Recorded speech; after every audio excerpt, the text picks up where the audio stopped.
Venerable Dhammasami was born in 1964, the seventh of 10 children in the town of Laika in Shan State. His father was a classical Shan scholar. He was also a herbalist, and he would go into the forest gathering herbs to make into remedies. His mother was illiterate because she was never sent to school, but she was a traditional singer and would give impromptu performances. She was a powerful force in the family, encouraging all her children to strive for a good education. Shan State is on a high plateau bordering China, Thailand and Laos, covering a quarter of the Union of Myanmar. It is rich in teak and mineral resources. Their home in Laika on the river Pui, one of the 3 rivers feeding the town, was surrounded by rice fields. It is a provincial capital of beautiful temples and pagodas. Here we can see the old palace of the Laika royal family, which was offered to the Sangha, becoming a temple.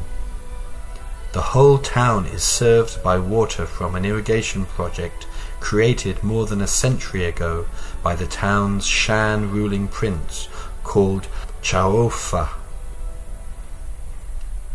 Khammai's mother was strict. When he'd go upstairs he had to tiptoe, being careful not to make a noise in case she would scold him.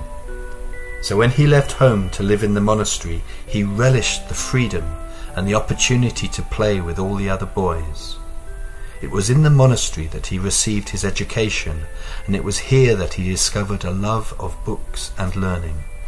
But at the same time, this freedom was in the context of a very clear monastic routine, and this gave him a sense of security. His mother was not far away, and his great-aunt was also a nun there, so he didn't miss home at all.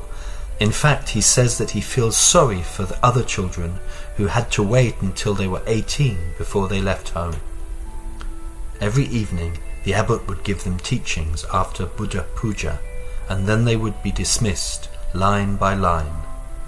The little ones would be dismissed first. They would file out of the hall, where they would run around and let off steam before the other boys joined them. Later on, he moved to the Pitaka monastery in Panglong, the headquarters of the Shan State Sangha Council and the home of the Tipitaka translation into Shan. He stayed there less than 6 months. When he was 9.5, he went to the Veruwan monastery in Taongi, where he studied the syllabus in Burmese for the whole Shan State Buddhist exams, held in Yongwei, famous for its inlay lake, and whose ruling prince became the first president of the newly independent Burma. A year later, he joined his 3 older brothers who were also novices in the best teaching monastery in Shan State, called Genji in Yangwei. After 5 years, he moved to the Sasana Manding Pali University in Pegu, which was much bigger and one of the top 10 teaching monasteries. In Pegu, Venerable Dhammasami was influenced by the other high-achieving students. He studied hard, and while he was still a novice, he gained the highest level in Pali studies, a remarkable achievement for his age, especially as he was already a popular teacher of Pali to other monks. In 1985, he was the only novice in the whole country to have graduated with a Dhammacharya degree in the government exams. During the end of the year vacations, he chose not to visit his parents. Instead, he would go to Yangon and quietly study English. Later on, he went to Thailand, where he taught Pali near the border in Chiang Mai province for 2 years.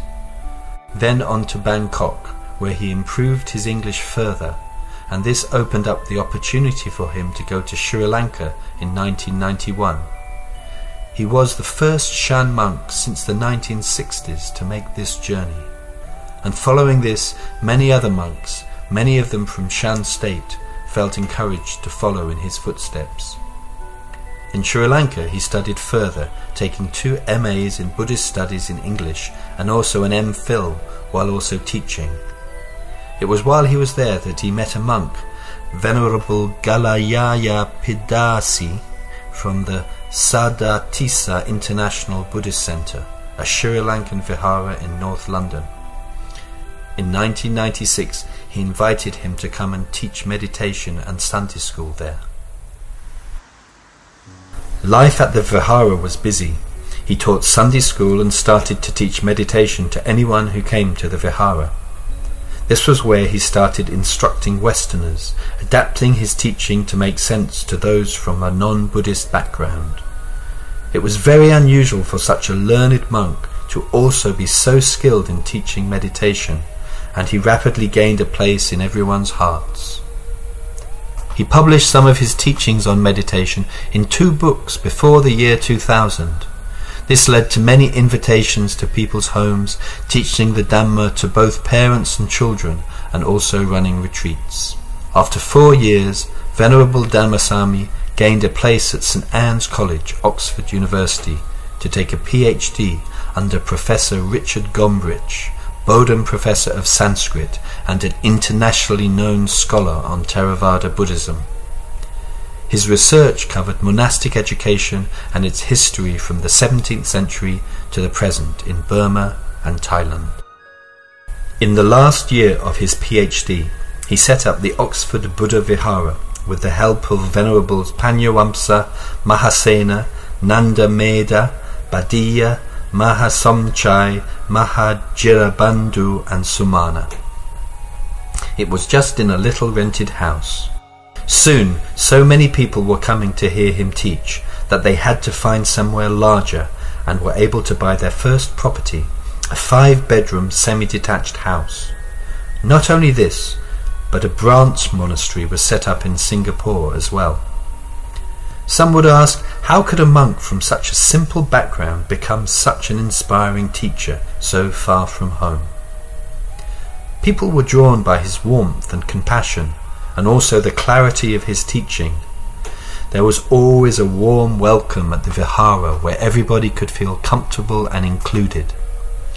Venerable Dhammasami always emphasizes the fact that Dhamma is for everyone, Western, Thai, Burmese, Sri Lankan, everyone. Throughout this time, Venerable Dhammasami continued his academic life, organizing the Vesak celebrations, including one to mark the 2,550 years of Mahaparinibbana at Mahachulalongkorn Buddhist University, and serving as Secretary General for the International Council for the UN Day of Vesak. As well as this, he has been publishing papers, organizing and attending conferences, as well as setting up various organizations, including the International Association of Buddhist Universities and the Association of Theravada Buddhist Universities. He has also received many honours, such as the Agamaha Saddhamma Jyotika Daja from the Burmese government and an honorary PhD from Mahachulalongkorn University. On the 23rd of November this year, he laid the first stone on the Buddhist University of Shan State. This is the fulfillment of a dream he has had for many years. In Shan State, the excitement has been palpable, as so many monks have been working hard so that the university will become a centre of academic excellence. Indeed, the library is already growing fast, as Venerable Dhammasami has sent books from around the world. He has always encouraged the publication of books in the Shan language, and this year there will be 50 books available for free distribution, an exciting development for the Shan people. For some time he has been supporting summer schools in his hometown, and scholarships have been made available to students, enabling them to carry on with their studies. This year, Venerable Dhammasami will be celebrating his 50th birthday. Lots of people want to express their gratitude towards him, so he's asked those in his hometown of Laika to mark it by restoring the local hospital. The number of beds will increase to 100 and it will be supplied with modern equipment.